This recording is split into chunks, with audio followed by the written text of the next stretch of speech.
lo que les voy a compartir ahora les va a servir para su trabajo que van a hacer hacia la semana que viene, porque para hoy era solo la lectura, era solo compartir las inquietudes, qué bueno las personas que ya fueron sintetizando, que ya fueron tomando nota. Yo les recomiendo que tomen nota también de lo que yo les voy a decir, porque probablemente voy a hacer énfasis en como las cuestiones fundamentales que van a responder muchas de las preguntas que ustedes han, o todas las preguntas que ustedes han planteado, y también les voy a hacer énfasis en otras cosas que quizás no han comentado. Lo primero es que al leer un libro, uno tiene que ver todas como las señales que te va dando el autor, o la autora, en este caso es un autor. Y ya de entrada, el libro se llama Introducción a la práctica de la filosofía. Y eso, qué bueno que me parece que fue Alberto desde el principio que dijo que eso le llamó la atención, porque precisamente no tenemos normalmente una separación entre teoría y práctica, y si en algún lado ubicamos a la filosofía es en la teoría, decimos, bueno, pero ¿cómo que la práctica de la filosofía? Bueno, ese es el primer punto de la perspectiva que tiene este autor, Garrett Thompson, sobre la filosofía y que es la perspectiva que vamos a tener durante toda la materia. Por eso empezamos con esta lectura. Porque es verdad que la filosofía es teoría, no es mentira, la filosofía es teoría. Sin embargo, la teoría es también una práctica.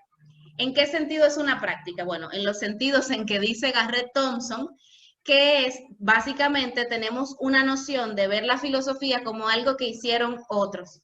En las imágenes que muchos de ustedes presentaban de lo que nos llega a la cabeza con filosofía o filósofos, nos llega a la mente gente pensando, ¿verdad? Gente cuestionando, pero muchas imágenes eran imágenes de Platón, de Aristóteles, de Parménides, nos llegan a la mente filósofos que ya pensaron, que ya existieron, que ya se murieron, y podemos tener una tendencia a pensar que la filosofía es eso, lo que pensaron otros que vivían muy lejos.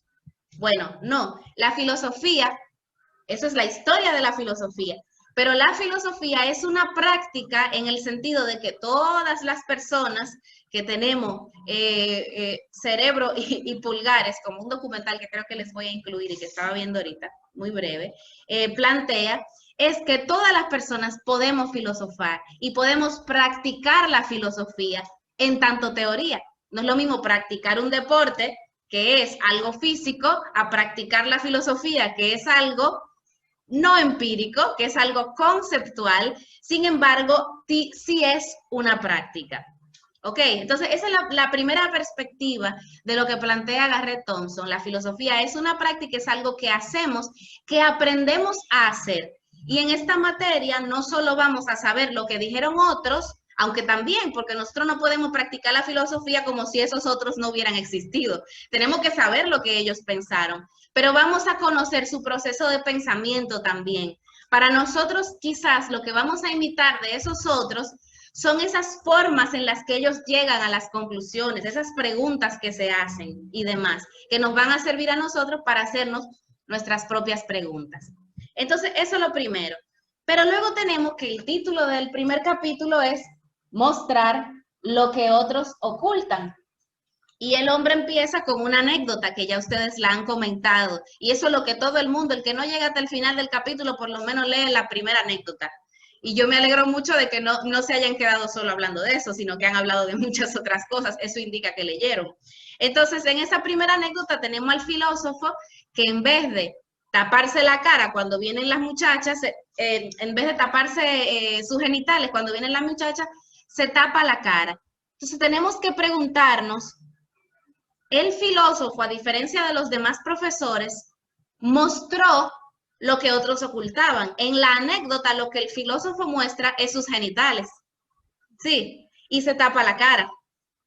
Pero tenemos que ver el sentido completo de ese capítulo cuando dice mostrar lo que otros ocultan y nos tenemos que preguntar en general qué es lo que la filosofía muestra que otros ocultan.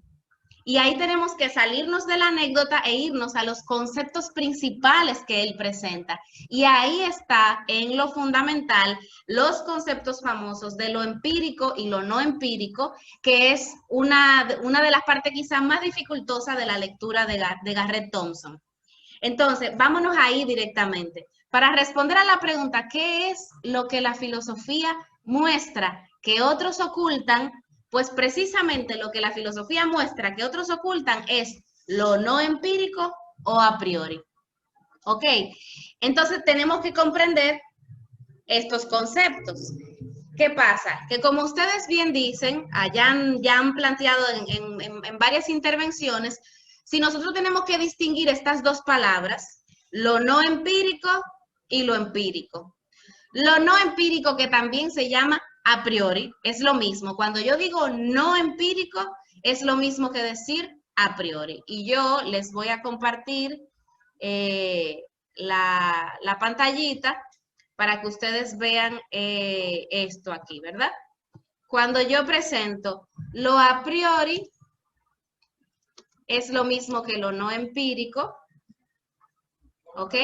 Que es lo mismo, digamos que, no encuentro el signo de igual. Bueno, es lo mismo que lo no empírico, es lo mismo que lo conceptual, ¿ok? Es lo mismo que, y significa, a priori significa antes de la experiencia. Por un lado tenemos eso. Y por otro lado tenemos lo empírico, que es lo que tiene que ver con la experiencia, ¿ok? Que es lo que tiene que ver con los sentidos. Es decir, ¿cuáles son los sentidos? Lo que vemos, olemos, sentimos con el tacto, oímos, saboreamos. Ahí están los 5 ya. 1, 2, 3, 4, 5. Sí. Eso es lo que tiene que ver con lo empírico. Entonces, la pregunta que se hace, que nos tenemos que hacer con esto de, bueno, ¿en qué ámbito está la filosofía? Él nos ha dicho que la filosofía está aquí, en lo a priori o no empírico o lo conceptual, en lo antes de la experiencia. ¿Por qué nos dice que la filosofía está aquí? Porque precisamente con lo que lidia la filosofía es con lo conceptual. Él explica lo no empírico de varias maneras. Y una en la que los explica es también con una anécdota o más bien con una metáfora. Y es que nos presenta que lo conceptual son como lentes a través de los cuales miramos la realidad. Esos son los conceptos para Garrett Thompson. Lentes con los cuales miramos la realidad. ¿Son lentes en realidad? No, porque estos lentes son una cosa empírica, en realidad es algo que yo veo, huelo, toco, etcétera. Ahora, el concepto que yo tengo de la realidad no es algo que yo pueda oler, tocar, saborear, ver, etcétera. No, es algo abstracto. Entonces, aquí también en este lado vamos a meter lo abstracto, digamos. Y aquí, digamos que en lo empírico tenemos cosas concretas. ¿Ok? Digamos que en estos dos lados tengo cosas opuestas.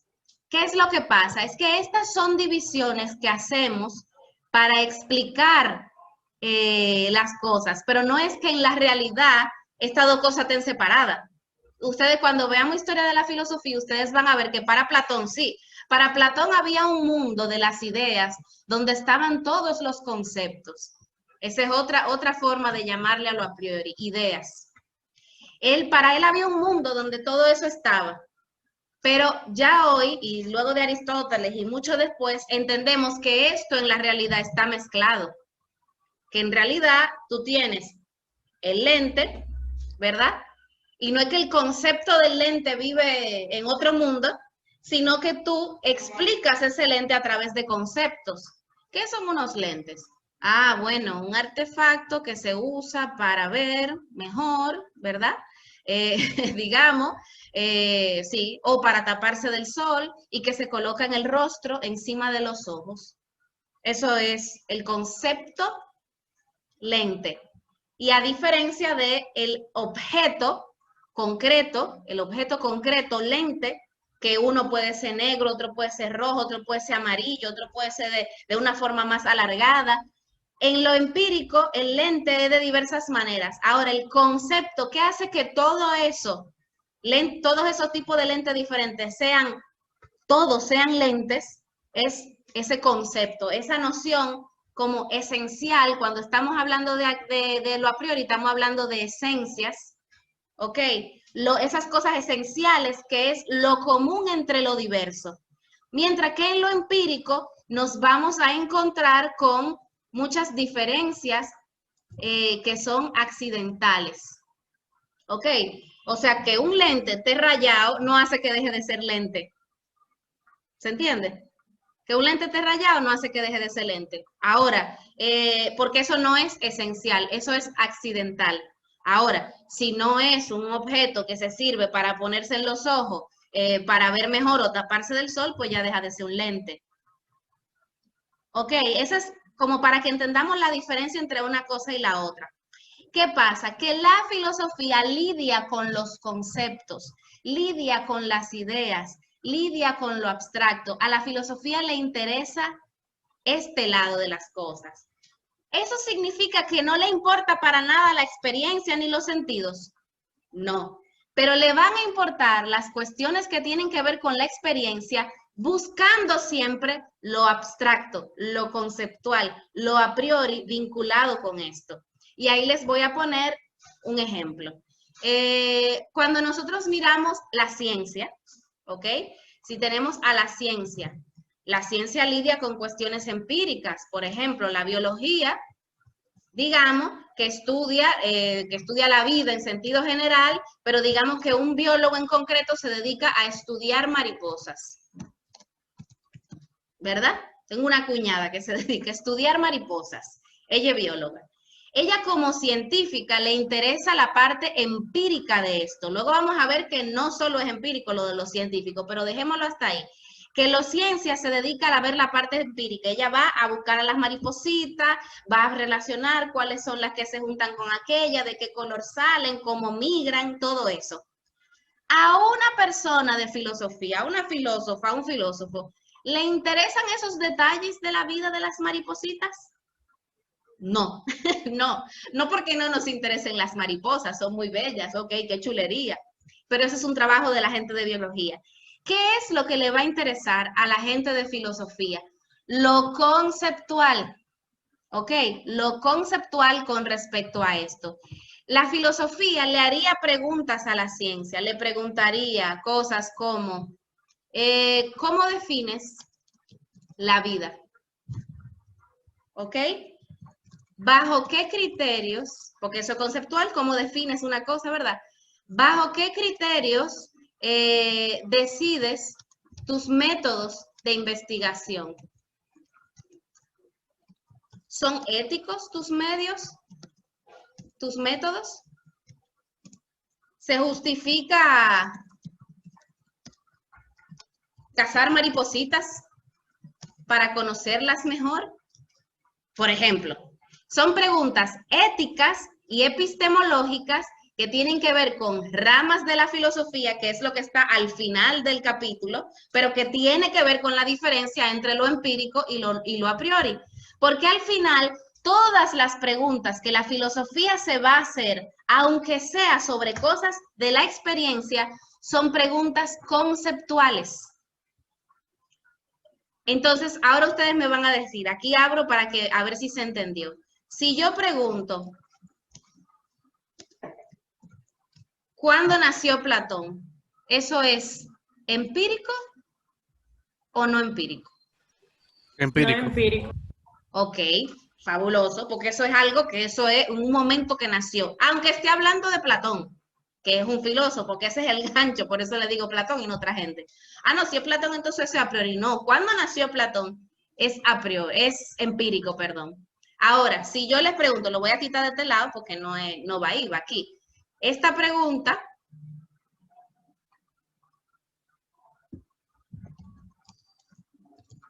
¿cuándo nació Platón? Ya vimos que es empírica. Y si yo te pregunto, ¿qué idea tenía Platón sobre el ser humano? ¿Esa pregunta es empírica o es a priori? A priori. A priori, clarísimamente, porque te estoy preguntando una idea de Platón sobre algo. ¿Quién dijo? ¿Quién? ¿Cómo es? Equivóquense, que eso no es nada. Ok, entonces, a usuario de Zoom, no tengan problema en equivocarse, que es para eso, es para que solo en el error podemos mejorar. Atención, esta pregunta, ¿qué idea tenía Platón sobre el ser humano? Es una pregunta a priori, porque fíjate que yo te estoy preguntando por conceptos. Para yo saber la idea que tenía Platón sobre el ser humano, es verdad que yo tengo que leer y que buscarlo en un libro. Pero por el hecho de que yo lo tenga que buscar en un libro, el libro es una realidad empírica, es un objeto concreto. Sin embargo, la respuesta es conceptual. ¿Se entienden? El cuándo nació Platón, le puse una N de más, pero ustedes me entienden. El cuándo nació Platón, yo lo busco en un libro, ¿verdad? Y el qué idea tenía Platón sobre el ser humano, yo lo busco en un libro también. Sin embargo, esta es empírica y esta es a priori, porque esta respuesta del cuándo nació es una cosa de la realidad, ¿verdad? De la realidad histórica, y esto es una cuestión de ideas, conceptos, es una abstracción de Platón. Más o menos, ¿se va entendiendo? Sí. Es súper importante porque las preguntas que nos interesan en esta materia, no es que no nos importe cuándo nació Platón, está bien, pueden ponerla, pero lo que más nos van a interesar son sus ideas, la parte más filosófica. Y a veces pasa, sobre todo cuando entramos en la unidad 2, que tienen un material que les combina cuestiones históricas. Mutéense, please, que no veo a quién es. Ajá. Que combina cuestiones históricas con cuestiones filosóficas. A veces se me van por lo histórico. Y no. Lo importante van a ser las ideas en este caso.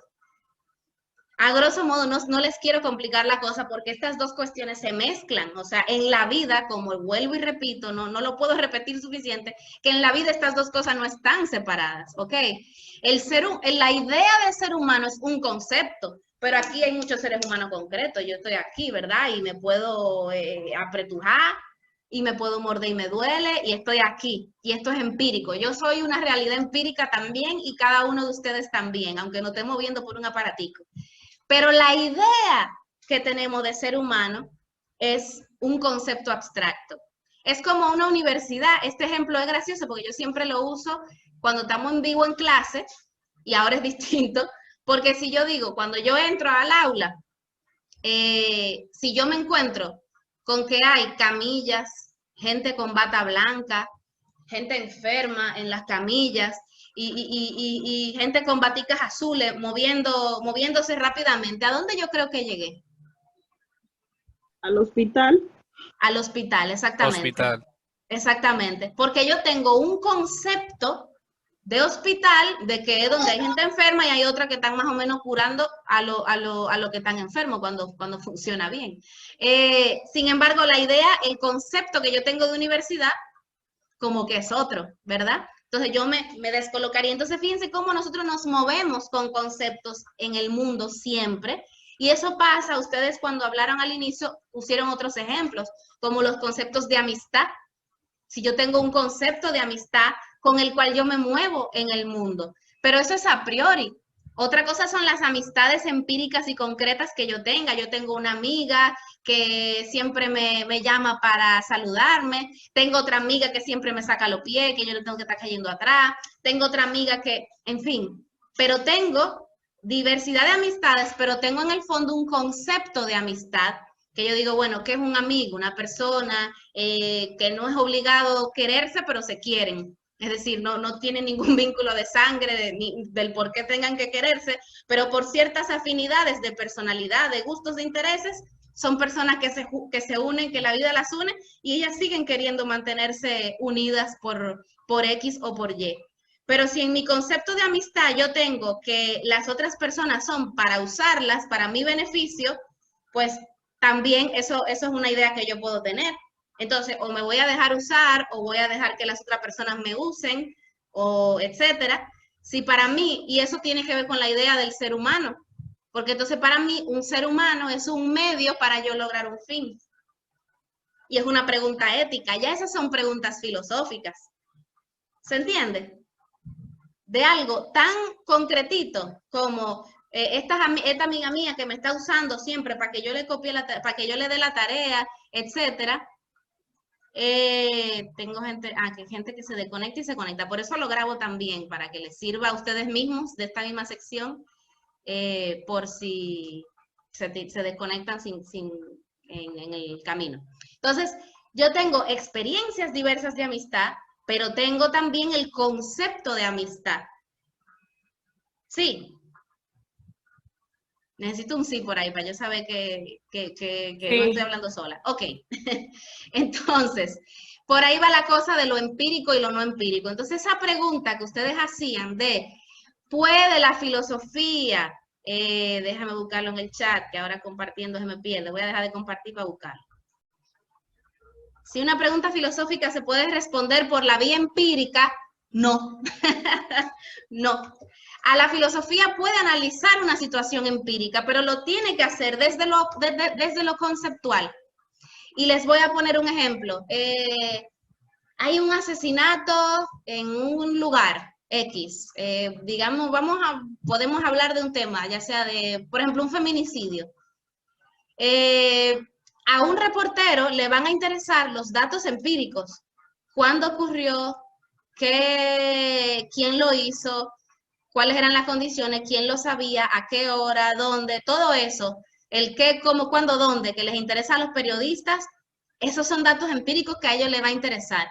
Ahora, una persona de filosofía no le va a interesar, claro que tiene que basarse en eso, porque no puede ignorar los datos de la realidad, tiene que basarse en los datos de la realidad, pero su análisis va a ser conceptual. ¿Ok? Entonces, si fue uno de estos casos típicos de feminicidios íntimos, de expareja o pareja asesinando a la mujer, tiene que basarse en el concepto feminicidio, que fue de hecho aportado por una filósofa estadounidense. Ella, analizando la realidad, aportó este concepto. Sí, ella dijo, ¿sabes qué? Sucede que es algo muy corriente, muy típico, el hecho de que se den este tipo de asesinatos. Necesitamos un nombre para esto, para reconocer, no para nada, porque los conceptos tienen que servir, en este caso, para reconocer una realidad que no se estaba viendo como específicamente distinta que otras, y también para ver qué políticas se pueden desarrollar para erradicar eso, para que eso no siga sucediendo. Eso no ignora que hay otros tipos de asesinatos. Estoy viendo este tipo de asesinatos para yo tratar de generar políticas para yo transformar eso. Para eso sirven los conceptos. Entonces, eso con el respecto a lo a priori y lo empírico, que ustedes van a ver que son dos fuerzas. Hay un filósofo, se llama Engels, que dice que la filosofía es una lucha constante entre el ser y el pensar. El pensar está al lado de lo a priori, de lo conceptual, de lo no empírico. El ser está del lado de lo empírico, de la experiencia, etcétera, etcétera, etcétera. ¿Ok? Entonces, eso por un lado. Entonces sí, la quinta pregunta de si toda filosofía es no empírica, ella como tal es no empírica, aunque hable de cosas empíricas, para que no crean que la filosofía es solo relacionando conceptos abstractos con conceptos abstractos. No, tú puedes relacionar un concepto abstracto con una realidad empírica. Pero tú, como filósofa, te vas a concentrar en lo conceptual alrededor de esa realidad empírica. Eso es lo que hacemos, eso es lo que nos distingue de otras áreas del pensamiento que se van directamente a lo empírico y que también son muy importantes. O sea, ambas cosas son importantes. Entonces, ¿qué es lo que la filosofía muestra que otros ocultan? Los conceptos. ¿Ok? Nosotros vamos por la vida teniendo conceptos de todo. Uno ve a una gente y le parece sospechosa. Usted lleva un novio donde su mamá o donde su abuela y dice, ese como que, no me gusta. Es un concepto, un preconcepto que tiene, porque ni lo conoce, ni lo ha oído hablando, ni nada, y dice, ese no me gusta. Esa señora está teniendo un preconcepto que está ocultando porque no lo está diciendo. Lo que pasa es que yo tengo una idea de que los muchachos que usan los pantalones rotos no son buenos. Ella no lo está diciendo, pero es solo por eso que a ella no le gustó el muchacho. ¿Qué hace la filosofía? Si es una señora filósofa, si es una abuela filósofa que ustedes tienen, le va a decir, mira, nieta mía, lo que pasa es que en mis tiempos se tenía el concepto de que la envoltura era una expresión de la esencia de la persona. Y esa envoltura con un pantalón roto, en ese momento me parecía, si yo hubiera llevado un novio así a mi casa, no me hubieran permitido. Pero entiendo que las modas son una cosa del paso del tiempo y que la rotura de su pantalón no tiene nada que ver con lo que él tenga en el cerebro ni en el corazón. Así que te vaya bien, aprende a pensar por ti misma y aprende a elegir novio por ti misma. Yo no tengo que estártelo aprobando.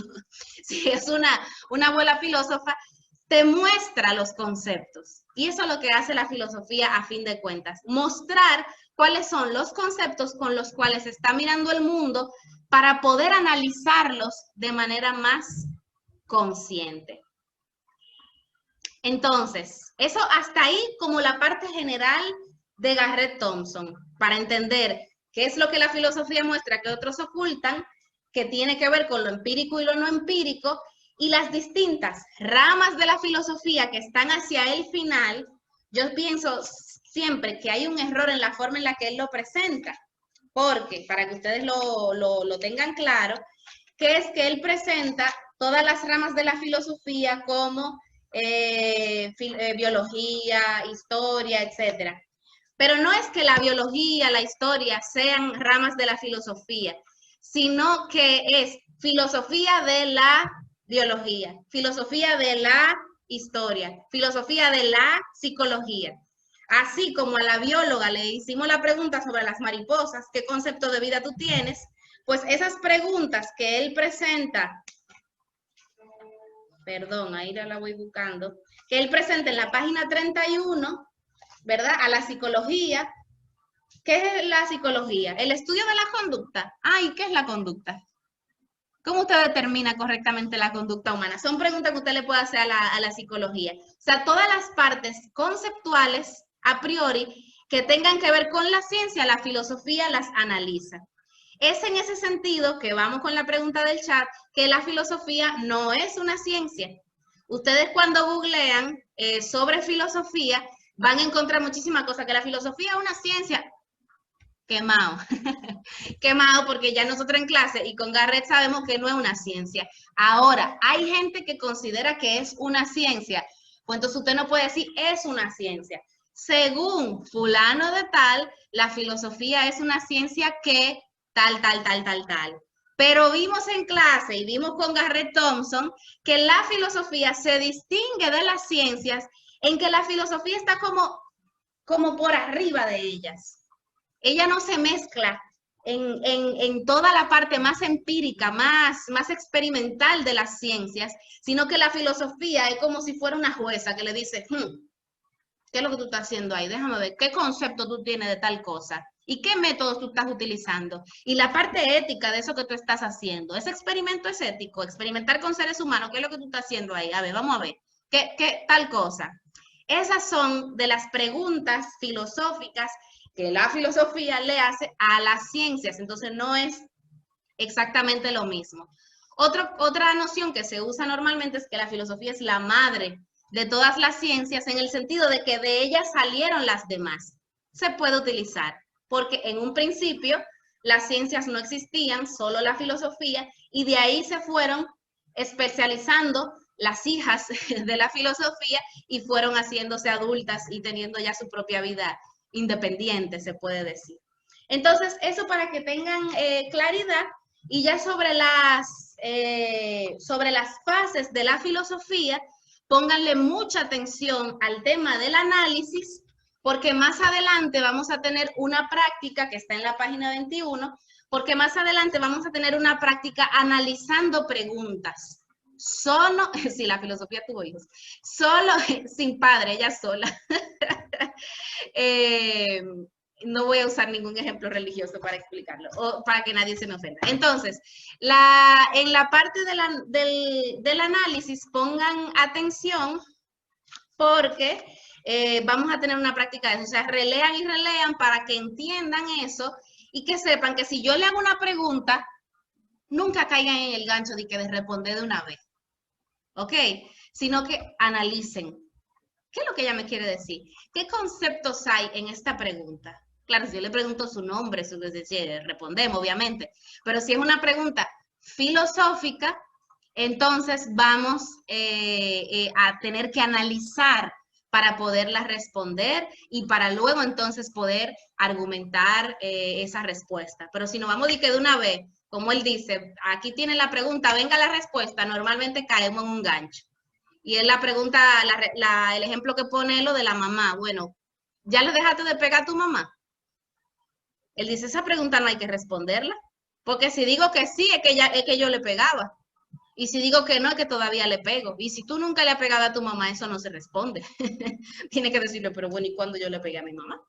Ok, entonces ahí está la cuestión. La gente que está saliendo y entrando, no se preocupen, para esto lo estoy grabando, luego lo voy a subir y van a poder verlo completo. Entonces, eso es lo que le quería plantear de Garrett Thompson a manera como de recogida para Foni-1 de los conceptos generales del texto, sobre todo énfasis en lo a priori y lo empírico, porque sé que es donde a veces hay más dificultad,